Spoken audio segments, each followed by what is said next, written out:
Hi, my name is ZaKaiRan, and welcome to my vodcast. Don't sweat the small stuff, and it's all small stuff. Now, this is a classic success title. Contrary to what everyone else believes, there is nothing really important going on down here on planet Earth, even though all of humanity makes every single little minuscule thing that happens on planet Earth into massive life and death situations. Every little molehill gets made into a massive mountain because humanity believes it must change the external conditions of the world in order for them to be happy. And people believe that they are here on some sort of holy mission to save everyone or to save the planet, and they believe they are here to prove their worth to other people and prove their worth to an insecure, petty, vengeful God. So everything is a big, massive-ass mountain when really everything is only a little teeny anthill. And the reason everything is really a tiny anthill is because you are not here to prove your worth to God or anyone, because your worthiness is not in question and never has been in question, because you are divine and perfect just how you are. You are source in a human body, and nothing divine ever judges you as being less than pure divine perfection. And you are an immortal soul here on earth for no other reason than to have fun creating your desires into your physical reality. You're here to be a dreamer, like John Lennon said, and you're here to make those dreams a reality. So you can't do or say or get anything wrong. And because you're immortal, you never get this job done. And so, since you're not here to prove your worth, and there is no judgment and no such thing as right and wrong, and you never get anything wrong, and you can't get any, and you can actually do no wrong, and because you never get this done or can't get anything done, really, your adventure of creation never ever ends, because you're an immortal, eternal, all-powerful creator, and you have eternity to get it right and to create whatever you want. Even though there is no right and wrong, you still have an eternity to get it right. And that means literally everything is small stuff. Your lack of money or lack of lover or lack of job or lack of financial freedom or lack of health, etc., is all small, insignificant, teeny, eensy-weensy, teeny, dinky-die stuff. Even a war, even a world war is small stuff.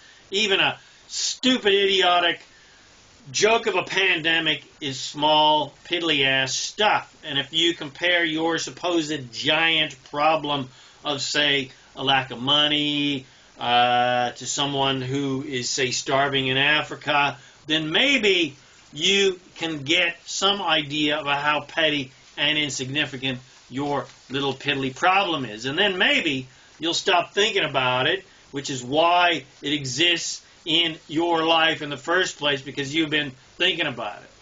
So, don't sweat the small stuff, because it's all small stuff. It has never ceased to amaze me how big and massively and important and dramatic and traumatic people make things in life that are not really big or important at all, and are only dramatic and traumatic if you make it so. Making unimportant little things into big important things is a classic self-sabotage pattern, because it is focusing on what you don't like and don't want. And the more you focus on anything, the longer and the larger it grows, good or bad. And by focusing on what you don't want and inadvertently making it bigger and bigger and bigger because of that focus and the momentum you're building up into it, that just sabotages your own success and happiness, because you're not focused on what you want. The classic molehill into a mountain scenario that I love the most, and I've had the immense displeasure of experiencing it firsthand, is the classic jealous partner scenario. An insecure person who believes it is your job to act in certain ways to make them feel loved and feel important and feel significant and be happy are the worst of the worst, because their jealous insecurity places you into an impossible situation. in an impossible position because you can't ever do enough to make them feel loved and feel happy. And their insecurities and jealousy causes you to naturally want to run away from them and run away from the pressure that they're putting on you to be their savior. Especially when all they seem to be able to see is fault rather than all of the wonderful things that you do. You'll never feel appreciated if you are with a jealous person because they primarily see infidelity even if none exists. They put more attention upon their fears and insecurities upon what they don't want, and thusly expand and grow those little fears and insecurities into massive, gargantuous realities, and it will be difficult to not act out their fears and actually do exactly what they fear, which is to leave them for someone else. My first jealous girlfriend put so much pressure on me that I felt utterly trapped and controlled and felt like I had no choice but to seek freedom.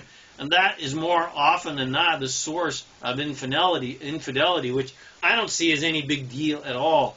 But for an insecure, jealous person, you might as well be the devil incarnate if you happen to stray. You might as well be Adolf Hitler, but the truth is what anyone else does sexually or otherwise with anyone else on planet Earth, whether you're married to them or not, is none of your freaking business. And what other people do, including their intimate partners, only becomes your business if you rely upon other people to act in certain ways to ensure your happiness, which is a very disempowered state and very disempowered way to be. In fact, it is the most disempowered thing and way of acting that you could do, and something that most people erroneously do, which sabotages their happiness. Everything that other people do is none of our business because no one creates our reality for us, which means no one is responsible for our joy or love or prosperity, etc. So even though we tend to make what other people think, say, and do as being a massively significant thing to us, nothing that anyone else thinks, says, or does has anything to do with you other than the fact that you have attracted that person because they are a vibrational match to you and how you've been thinking. For me, jealous girlfriend number one was seemingly an empowered person. And at the time, I felt pretty disempowered, pretty lost, pretty confused, didn't know what I wanted, and I desired freedom above all things. I just wanted adventure. And she seemed very empowered and creative, and she was a free spirit and adventurous, and she was exciting, and she was older than me. I mean, all qualities in a woman I admired. And she obviously loved freedom as well because she attracted me, didn't she? But even though she appeared quite empowered, quite free and open-oriented, she obviously felt very disempowered with many aspects of her life, especially how to create what she wants, which is what most people feel disempowered about. And when you don't understand that we all create our own realities and therefore don't know how to create what you want, well, you do what most people do. You try to get other people to help you create what you want. And the main thing people try to get other people to help them create is their own happiness.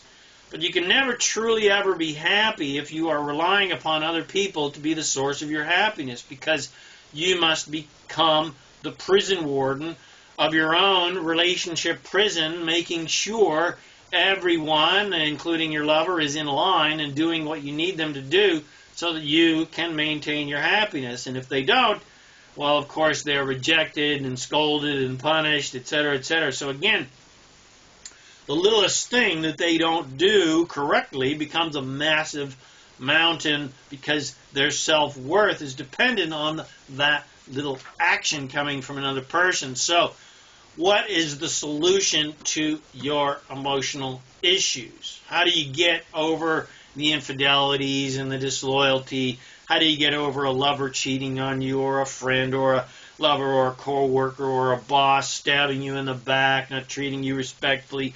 How do you get over someone stealing from you, or, welshing on a deal, or someone not paying you the money that they owe you, etc., etc.? Well, you can't. So don't try. First, realize that every single crappy experience of your life you attracted to give you clarity about what you don't like, and then, of course, give you clarity about what you do like and do want. And you can't heal the past. You can only create a more preferable future by no longer dwelling on the past and by giving up the old disempowered and destructive pattern of turning molehills into mountains. What anyone else has done that you feel has been so horrendous, so terrible, so hideous is really no big deal if you can learn to focus on the clarity that that experience has given you, and if you can now focus on what you want rather than what you don't want. So even if your lover or husband or wife, quote-unquote, cheats on you with your best friend, then leaves and takes the dog with them and steals your car and empties your bank account and takes all your CDs, if your happiness is not dependent on another person, then none of that will be any big deal. And instead of wanting to kill them both, well, you could decide to be very appreciative of the great clarity that they have given you about what you now want. So any crap that happens in your life, do not, under any circumstances, stand around the water cooler and bitch, moan, and complain about your woe is me story.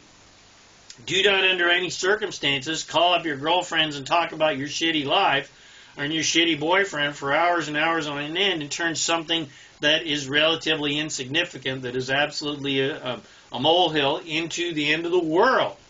In fact, do the opposite. Instead of turning molehills into mountains, why not do something entirely more empowering and turn mountains into teeny tiny little anthills?